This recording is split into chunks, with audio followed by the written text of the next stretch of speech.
नमस्कार दोस्तों, स्वागत है आपका मोबिकेशन आपके यूट्यूब चैनल के अंदर। आज के इस वीडियो में मैं आपको बताऊंगा, अगर आपके पास में जो CPU है MSM 8909 CPU अगर लगा हुआ आता है तो आप किस तरह से उसे फाइंड आउट कर सकते हैं। मतलब कि रिपेयर करते हैं तो हमें क्या क्या चीज़ों का ध्यान रखना पड़ता है। अगर हमारे पास में बिटमैप या स्कीमेटिक कुछ भी नहीं है तो आप यहाँ से MSM 8909 जो CPU है, ये CPU अगर मिलता है आपको तो इस तरह से आप चेक कर सकते हैं। तो सबसे पहले हम लोग देखेंगे तो देखिए यहाँ पर चार्जिंग का है, ये चार्जिंग आईसी है। यहाँ पर वीबस वोल्टेज आता है, यहाँ पर यूएसबी का है। तो इसके बाद में यहाँ से जो चार्जिंग आईसी से आउटपुट होता है वो वीपीएच वोल्टेज आउटपुट होता है, और जो कि आपका पावर आईसी में भी जाएगा। अब पावर आईसी में आप देखेंगे तो यहाँ पर बैटरी की भी कुछ लाइनें पावर आईसी में कनेक्टेड रहेगी, जैसे आपके पास में टेम्परेचर वगैरह की लाइनें जो कि। तो अगर ये वाला CPU मिलता है और यहाँ पर PM8909 पावर आईसी मिलती है तो इस तरह से कुछ कंसेप्ट आपको मिलेगा।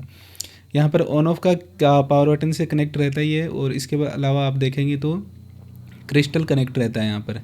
इसके बाद में यहाँ पर आप देखेंगे तो कुछ लाइनें ग्रीन कलर में दिखाई गई है, ये आपका डाटा क्लॉक की लाइनें हैं जो कि आपका CPU के साथ कनेक्ट होंगी। तो यहाँ से देखेंगे तो ग्रीन कलर वाली लाइनों को फॉलो करेंगे तो ये यहाँ पर कनेक्टेड है, देखो पावर आईसी से, और यहाँ पर आप देखेंगे पावर आईसी से कनेक्टेड है। तो ये सारी की सारी लाइनें आपको पावर आईसी से कनेक्टेड मिलती है, जिसमें काफ़ी सारी इन्फॉर्मेशन पावर आईसी और CPU के पास में जाती है। इसके बाद में हम लोग आगे देखते हैं तो आगे की तरफ यहाँ पर देखेंगे तो पावर आईसी है।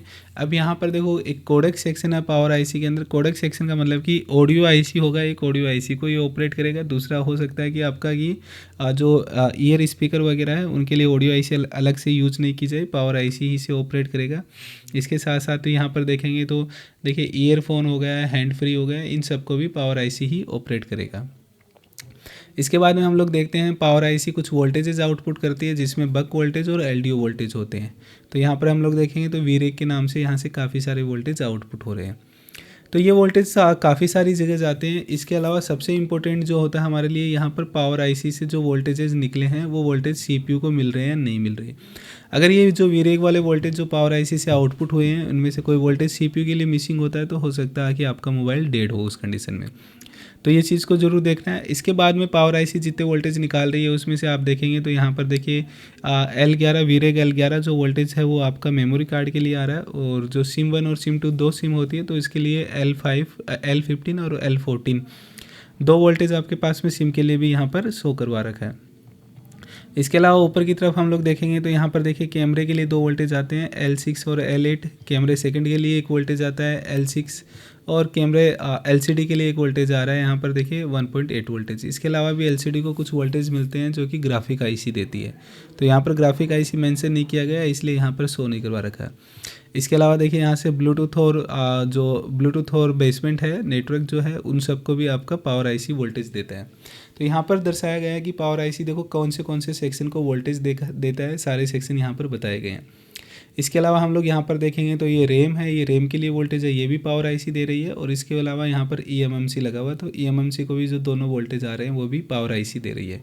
तो आपको देखना पड़ेगा कि भाई पावर आईसी कौन से सेक्शन को वोल्टेज दे रही है, तो यहाँ से आप चेक कर सकते हैं। इसके अलावा बाद में जितना भी सब सेक्शंस होते हैं वो सीपीयू के साथ में अपना डाटा ट्रांसफर करते हैं, डाटा रिसीव करते हैं। जैसे मान लो कि एलसीडी है तो एलसीडी के लिए यहाँ पर देखिए एलसीडी रीसेट, एलसीडी टीई का लाइन होता है, एलसीडी लेन सेल का लाइन है, और यहाँ पर एमआईपीआई की लाइनें हैं। इसके बाद में कुछ टच की लाइनें देखो I2C प्रोटोकॉल है, इंटरप्ट और रीसेट है। ये सारी की सारी लाइनें आपकी सीपीयू से कनेक्टेड होती है। इसके बाद में हम लोग यहाँ पर देखेंगे तो ये ऑरेंज कलर में सारी कैमरा की लाइन है, मतलब कि आपका जो कैमरे जितने भी कैमरा होंगे वो कैमरा यहाँ पर कनेक्टेड होंगे। इसके बाद में हम लोग आगे आते हैं तो यहाँ पर देखिए यूएसबी का लाइन है, मतलब कि आपका जो भी चार्जिंग से रिलेटेड कनेक्टेड होगा। इसके बाद में यहाँ पर हम लोग देखेंगे तो यहाँ पर देखिए बेसमेंट से रिलेटेड लाइन है, यहाँ पर ब्लूटूथ वाईफाई से रिलेटेड लाइन है, और इसके बाद में यहाँ पर देखेंगे तो डाटा क्लॉक eMMC का है। इसके बाद में यहाँ पर हम लोग देखेंगे तो ये जो डाटा क्लॉक है सारा के सारा ये आपका रैम का डाटा क्लॉक है। तो ओवरऑल आपके पास में अगर MSM 8909 CPU लगा हुआ होता है और power IC PM 8909 power IC लगा हुआ मिलता है आपको, तो मैक्सिमम से मैक्सिमम कंडीशन यही बनेगा कि मोबाइल के अंदर यही सेक्शंस प्रॉपर तरीके से शो करवाए जाएंगे।